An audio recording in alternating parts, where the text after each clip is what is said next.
wants to talk about muzzling of members of parliament, he should probably pose the question to the leader of his own party, who doesn't like MPs that don't ask the questions that he wants them to ask. Well, it looks like this Prime Minister has lost control of everything except his control over the NDP. Now, according to the NDP leader's own words, quote, "You're never going to count on us if you're going to take away the rights of the workers. Never."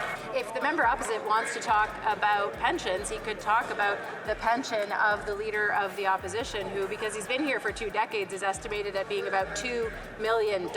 Is Canada's democracy under threat? Shocking revelations have emerged about House Speaker Greg Fergus, with allegations of corruption and dictatorial behavior rocking Parliament Hill. In an explosive confrontation, MP Karina Gould exposes Fergus's attempts to silence opposition and manipulate parliamentary procedures. This video uncovers the truth behind the power struggle that's threatening the very foundations of Canadian politics. Greg Fergus's appointment as House Speaker sent shockwaves through Parliament Hill. Members of Parliament from all parties were left scratching their heads, wondering how this controversial figure landed such a crucial role. Fergus, a longtime Liberal insider, seemed to come out of nowhere to claim the Speaker's chair. Thank you, Mr. Speaker. Well, in response to that member's question that, as I think we all know, doesn't actually have to do with government business, but the member opposite, and in fact most of the Conservative caucus, know a thing or two about saying one thing and doing the opposite. What has this Prime Minister promised to the NDP in exchange for their support for his failing government and his failed carbon tax? And the chair will have something to say about this at the end of question period. But I do see that the Honourable Minister was rising on his feet. I don't know if he wants to continue to respond. The circumstances of his appointment raised red flags from the start. Normally, choosing a speaker involves careful consensus building among MPs, but this time, it felt rushed, almost like a backroom deal. Fergus's close ties to the Liberal government had opposition members on edge. How could someone so deeply connected to one party be trusted to remain impartial? As Fergus settled into his new role, concerns about his neutrality only grew. During question period, sharp-eyed observers noticed a pattern. Opposition MPs asking tough questions about the carbon tax or workers' rights found themselves cut off mid-sentence. There's a ruling about the government on this issue. There's an absolutely material question, which is, the Liberal or the NDP say one thing over and over again and then come in and support the Liberal. First opportunity to cut taxes for Canadians, they say no, Mr. Speaker. They talk about, standing up on behalf of their constituents, but when they try to do that, the leader of the opposition takes away their ability to pose questions. What the Liberals have promised the NDP in favor of their support after time and time again, saying all of these things, they keep supporting the government. So what has the government promised the NDP to avoid a carbon tax election? Meanwhile, government ministers got free rein to deliver long-winded non-answers. It didn't take long for grumbling to turn into outright accusations of bias. One MP stood out as particularly troubled by these developments. Karina Gould, a rising star in Parliament, Gould watched Fergus's actions with growing alarm. She saw a speaker who seemed more interested in protecting the government than upholding the rules of debate. Gould started taking careful notes, documenting every instance of questionable behavior. The tension in Parliament was building to a boiling point. Heated exchanges became the norm, with opposition members feeling increasingly silenced and frustrated. Fergus's rulings seemed to favor the government time and time again. The usually dry proceedings of the House took on the atmosphere of a pressure cooker ready to blow. Mr. Speaker, if they don't repeat the slogans ad nauseum of the leader of the opposition,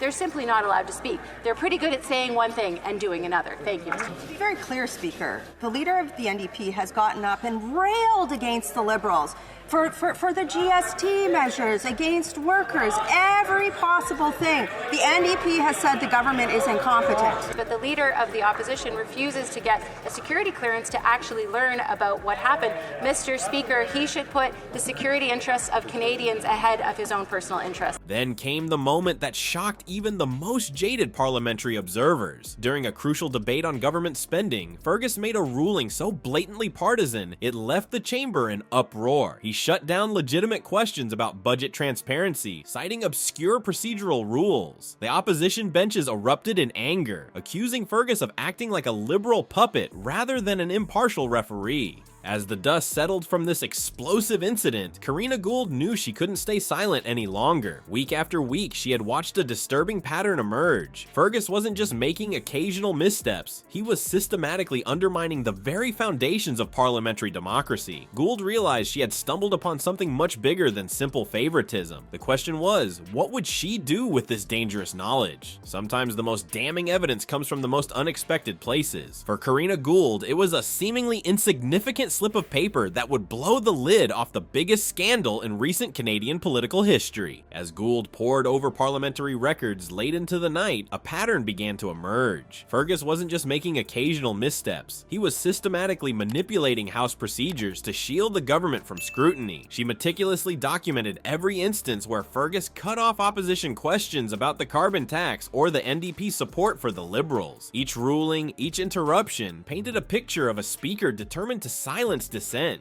But Gould knew accusations alone wouldn't be enough. She needed hard evidence. That's when she stumbled upon the smoking gun, internal memos revealing Fergus's deliberate attempts to delay non-confidence votes. This wasn't just bias, it was a direct assault on parliamentary democracy. With her evidence mounting, Gould quietly reached out to trusted colleagues across party lines. She found allies who shared her concerns about Fergus's abuse of power. Together, they built a case that was impossible to ignore. As Gould prepared for her moment on the House floor, tension in Parliament reached a fever pitch. Fergus's rulings grew more blatant, almost daring someone to challenge him. He shut down debates on workers' rights and blocked questions about government failures with increasing frequency. The day of reckoning arrived. As question period began, Gould rose to her feet, armed with irrefutable proof of Fergus's corruption. She laid out her case with precision, exposing how the Speaker had betrayed his oath of impartiality. Gould revealed Fergus's secret meetings with Liberal strategists, his manipulation of speaking time, and his efforts to undermine the very foundations of parliamentary accountability. The chamber erupted in chaos. Opposition MPs shouted for Fergus's immediate resignation. Government members scrambled to defend their ally, but the evidence was overwhelming. Fergus, once seen as untouchable, now stood exposed as a partisan puppet.